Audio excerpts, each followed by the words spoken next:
से अपने देश और अपने प्रदेश बिहार का प्रतिनिधित्व करते हुए आज यहाँ पर उपस्थित हूँ। साथियों, मैं आज यहाँ पे एक ऐसे विषय पे बोलने आई हूँ जो हम सभी युवाओं के हृदय की धड़कन है। राजनीति से परेशान नीति निर्माण में युवाओं की भागीदारी। साथियों, राजनीति केवल एक शासन का खेल नहीं है।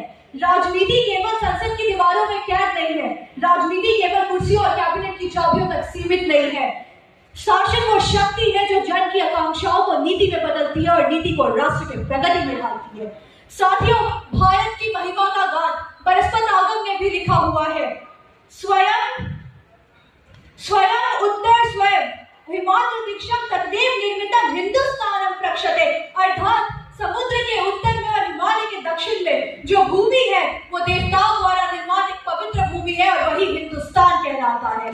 साथियों, भारत की सबसे बड़ी जनसंख्या, उसकी शक्ति उसकी युवा जनसंख्या है। अब हम है वो विचार, हम है वो उमंग, हम है वो ऊर्जा जो आने वाले भारत की दिशा व दशा तय करेगा। अगर हर मंत्रालय में एक युवा प्रसिद्ध हो, अगर हर विद्यालय और महाविद्यालय में नीति प्रयोगशाला हो, तो निश्चित ही शासन केवल एक राजनीति का खेल नहीं बनेगा बल्कि राष्ट्र निर्माण में एक संवेदना गान बन जाएगा। साथियों, भारत एक भूमि का टुकड़ा नहीं है, ये धर्म की भूमि है। जब आतंकवादियों ने हमारे भाइयों को धर्म पूछ के मारा था तो हमने धर्म बताकर मारा। स्वामी विवेकानंद जी ने कहा था, उठो जागो और तब तक मत रुको जब तक तुम्हारे लक्ष्य की प्राप्ति ना हो जाए। अब वो समय आ गया है कि हम राजनीति से ऊपर उठ के शासन की गहराइयों में उतरे और उस भविष्य की नींव को डालें जो केवल हमारे लिए नहीं बल्कि आने वाले युवाओं के लिए उज्जवल हो। युवा की ज्वाला जब नीति में ढलती है तो परिवर्तन की धारा पूरे राष्ट्र को संवारती है। राजनीति से परे जब शासन की गूंज उठती है तो भारत विश्व गुरु की ओर बढ़ता है। साथियों, भारत में कई राज्य हैं, उसमें से एक है बिहार, जिसे इतिहास की धरती बोली जाती है। हमारे शास्त्रों में भी बिहार की महिमा का गान मिला है।